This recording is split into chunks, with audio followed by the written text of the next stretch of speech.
Spring of 1941 in New York City. Mr. Martin was acting very strange and unusual this past week. He stole cigarettes and smoked. Each evening he planned and worked out his plan in case. How should I rub out Miss Barrows? My plan would be perfect, such element of precision. If all works out right, no one will guess that I, Mr. Martin, head of the filing department at FNS, would plot against Miss Barrows. Eugene Barrows, a woman with a quacking voice and a braying laugh. For almost 2 years now, she has baited Mr. Martin with silly questions. Are you lifting the ox cart out of the ditch? Are you tearing up the pea patch? Are you hollowing down the rainbow? Are you spinning around the bottom of the pickle barrel? Are you sitting in the Catbird seat? I find this all annoying and distracting, but this is not my reason for murder. While the past charge is that Miss Barrows was on the rise to power and was destroying the efficiency and system of FNS.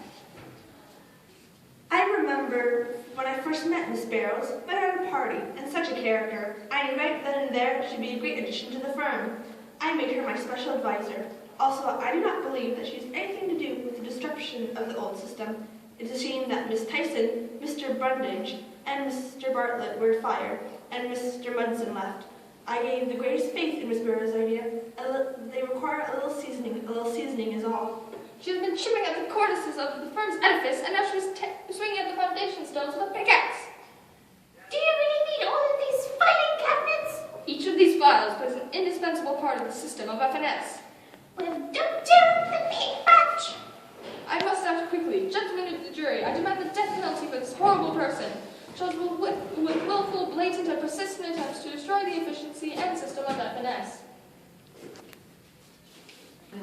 Okay, go. Sometime after a day of work, he walked over to Shafts on 5th Avenue near 46th Street. He got there, as he always did, at 8 o'clock. He finished his dinner and the financial page of the Sun at 8:45, as he always did. Then he walked over to West 12th Street, where Miss Barrows lived, which wasn't hard to picture as she bragged to everyone about her apartment. When he reached the house, he went up into the steps to a small vestibule and pressed the bell under the card that said, Miss Eugene Barrows. Ding! After a click, he went through the doors and into the hall. Well, look who's here. What's after you? Come on in, you're as jumpy as a goat. Yes, I was passing by. I recognized... Is there anyone else here? No, we're all alone. You're as white as a sheet, you funny man. Whatever has come over you, will fix you a drink. What can I use as a weapon? This poker, this club, this metal paper knife? Would it be sharp enough?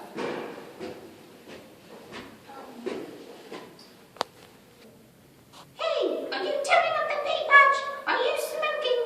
This is perfectly marvelous. You with a drink and a cigarette. I don't drink and smoke all the time. I'm preparing a bomb which will blow the old goat Fitwiler higher than hell. That's enough, Mr. Fitwell, Mr. Martin. Now on the other hand, you must go at once. Not a word about this. I am sitting in the Catbird seat. Mr. Martin got to his apartment, walking. Well before 11, no one saw him go in. He had 2 glasses after brushing his teeth, and he felt elated. Anyway, the walk had worn off the effects of the whiskey. He got into bed and read a magazine for a while. He was asleep well before midnight. Mr. Martin got into the office at 8:36 the next morning, as usual. At 8:45, Eugene Barrows, who had never arrived at work before 10, swept into his office. I'm reporting to Mr. Fitwell now. If he turns you over to the police, it's no more than you deserve. I beg your pardon. Martin, you've been with us for more than 20 years. 22, sir. I have understood that you've never taken a drink or smoked. That is correct, sir. You may describe what you did after leaving the office yesterday? Certainly, sir. I walked home, then I went to Shafts for dinner. Afterward, I walked home again. I went to bed early, sir, and read a magazine for a while. I was asleep before 11. Miss Barrows has worked hard, Martin, very hard. It grieves me to report that she suffered a severe breakdown. She's taking the form of a persecution complex, accompanied by distress and hallucinations. Miss Barrows is under the delusion that you visited her last evening and behaved yourself in an unseemly manner. I have advised her to my psychiatrist, but after she told me her story, she went into a rage. That is why I've called you in here. Miss Barrows has planned a reorganization of your department. So, Martin, I'm afraid Miss Barrows' usefulness here is at an end. I am dreadfully sorry, sir. Is the little rat denying it?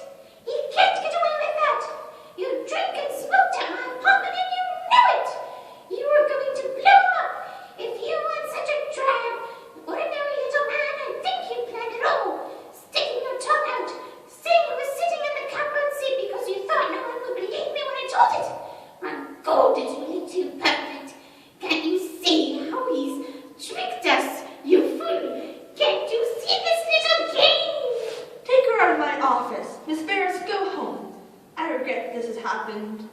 Martin, I shall ask it to dismiss it from your mind. Yes, sir. That will be all. I'll dismiss it. Many